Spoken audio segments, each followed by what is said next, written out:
अभिनेत्री सुप्रिया पाठारे यांनी आपल्या दमदार अभिनयाच्या जोरावर चाहत्यांच्या मनामध्ये वेगळं स्थान निर्माण केले। गेली 35 वर्ष त्या मराठी मनोरंजन विश्वात कार्यरत आहेत। आज यशाच्या शिखरावर असलेल्या सुप्रिया ताईंचा प्रवास मात्र सरळ नव्हता।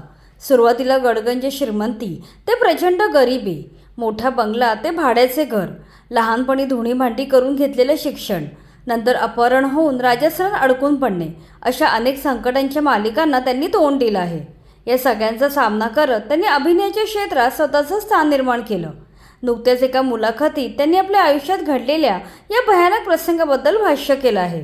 या प्रसंगामुळे त्यांच्या पूर्ण आयुष्याला कलाटणी मिळाली होती। चला तर ते नक्की काय म्हणाल्या सविस्तरपणे जाणून घेऊया। सुप्रिया मुलाखतीत बोलताना म्हणाल्या, मी प्रचंड श्रीमंत घरात जन्माला आले। माझे आजोबा आपण जे भिडाचे तवे वगैरे वापरतो त्या कारखान्याचे मालक होते। आमचा खूप मोठा बंगला होता। माझी आजी पांढरी साडी आणि गॉगल लावून डरबी खेळायची। तेव्हा आमच्याकडे पैसे ठेवायला तिजोरी नसायची, तर जर्मनचे डबे असायचे। एवढा आमच्याकडे पैसा असायचा। दारात अनेक गाड्या उभ्या असायच्या। मात्र कालांतराने आमचे दिवस फिरले। आजोबांचा मृत्यू झाला आणि वडिलांना व्यसन लागलं। व्यसनापायी व्यवसाय बुडीत गेला।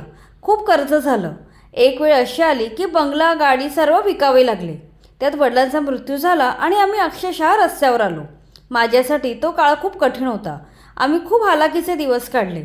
आम्ही 4 भावंड होतो। आई घरची धुणी भांडी करून आम्हाला शिकवायची। मी मोठी मुलगी असल्यामुळे माझ्यावर सुद्धा मोठी जबाबदारी होती।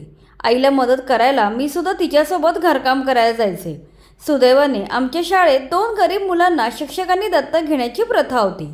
मला मुख्याध्यापकांनी दत्तक घेतलेलं, त्यामुळे माझे शिक्षण व्यवस्थित पार पडले। एकीकडे शिक्षण घेत मी रस्त्यावर अंडी, चणे विकले आहेत। कधी दुधाच्या बाटल्या घरोघरी पोचायचं काम केलं। बालपणात आपल्यावर आलेली ही वाईट परिस्थिती सांगताना त्या खूप भावूक झाल्या होत्या। त्यानंतर त्यांचा अभिनय क्षेत्रातील प्रवेश अपघातानेच झाला। याविषयी बोलताना त्या म्हणाल्या, लहानपणापासूनच माझ्यात थोडा खोडकरपणा होता। एकदा शाळेत मी बाईंची नक्कल करत असताना दुसऱ्या बाईंनी पाहिले। मला वाटलं आता मला मार मिळणार, मात्र उलट बाईंनी मला शाळेतील एकांकिकेत काम करण्याची संधी दिली। त्या दिवसापासून मी थिएटरमध्ये सक्रिय झाले। पुढे गुरु वामन केंद्रे भेटले आणि त्यांनी मला अभिनयातील बारकावे शिकवले। याच काळात डार्लिंग डार्लिंग या मराठी नाटकाने माझ्या अभिनयातील करिअरची सुरुवात झाली। यानंतर मी अनेक व्यावसायिक नाटकात कामे केली। अशा प्रकारे सुप्रियाताईंच्या अभिनय प्रवासाची सुरुवात झाली। मात्र करिअरच्या सुरुवातीलाच त्यांना एका भयानक प्रसंगाला तोंड द्यावे लागले। याविषयी बोलताना त्या मुलाखतीत म्हणाल्या की नाटकात काम करत असतानाच मला एका चित्रपटाची ऑफर आली। तो चित्रपट राजस्थानला शूट होणार होता। मी प्रचंड खुश होऊन राजस्थानला गेले। शूटिंग दरम्यान मला बंदुकीचा धाक दाखवून बंदिस्त केले गेले। तो निर्माता मला बंदुकीचा धाक दाखवून माझ्याकडून अभिनय करून घ्यायचा। यात 3 महिने निघून गेले। त्या काळात आता माझी इथून कधी सुटका होणार नाही असेच मला वाटू लागले। त्यावेळी केवळ फोनवरून कुटुंबासोबत मी सुखरूप आहे एवढेच बोलण्याची परवानगी होती। त्यातही मराठीत बोलायचं नाही अशी अट घातलेली होती। यावेळी मी हुशारीने माझ्या बहिणीला म्हणजे अभिनेत्री अर्चना नवरेकर हिला या सर्व गोष्टीची कल्पना दिली। तिने लगेच सर्व सूत्र फिरवली। ती थेट बाळासाहेब ठाकरेंना भेटली आणि तिने मदतीची याचना केली। बाळासाहेबांनी स्वतः या प्रकरणात जातीने लक्ष घातले होते। बाळासाहेबांमुळे तत्काळ माझी सुटका झाली। या कठीण प्रसंगात माझा जीव वाचवल्यामुळे मी बाळासाहेबांची कायम ऋणी राहीन।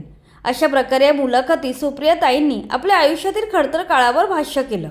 अनेक कठीण प्रसंगात हार न मानता त्या लढत राहिल्या। बालपणापासून अनेक कठीण प्रसंगांना तोंड दिल्यानंतर सन 2000 नंतर त्यांचे दिवस पालटले। कधी विनोदी, कधी खलनायकी भूमिका साकारत त्यांनी मराठी मनोरंजन विश्वात चांगलेच बस्तान बसवले। कुलवधू, फू बाई फू, जागो मोहन प्यारे, मोलकरणी बाई, श्रीमंता घरची सून, होणार सून मी या घरची अशा अनेक मालिकेत त्या झळकल्या। याशिवाय त्यांनी दिली सुपारी बायकोची, फक्त लढ म्हणा, बालक बालक, टाइमपास, ची व ची चौका, बाळकडू या चित्रपटांमध्ये महत्त्वाच्या भूमिका साकारल्या आहेत। त्यांच्या वैयक्तिक आयुष्याबद्दल बोलायचे तर त्यांच्या पतीचे नाव मिनेश पाठारे असून त्यांना 2 मुले आहेत। मिहीर आणि जान्हवी ही दोन्ही मुले अभिनय क्षेत्रापासून दूर आहेत। मिहीर शेफ आहे। तो त्याच्या महाराज हॉटेल व्यवसायामुळे चर्चेत आला होता। तो परदेशातील नोकरी सोडून ठाण्यात स्वतःचा व्यवसाय करत आहे। तर सुप्रिया पाठारे यांची लेक जान्हवी सध्या शिक्षण घेत आहे। सुप्रियाताईंनी आता आपल्या कठीण काळावर पूर्णपणे मात केली आहे। अनेकांना वाटतं की कलाकारांचं आयुष्य सोपं असतं, पण पडद्यामागे प्रत्येक कलाकाराची संघर्षाची मोठी कहाणी असते। आता सुप्रियाताईंनी प्रचंड मेहनत करून आपले केलेले सर्व वैभव परत मिळवलं आहे. त्यांची ही कथा सर्व लोकांसाठी खूपच प्रेरणादायक आहे.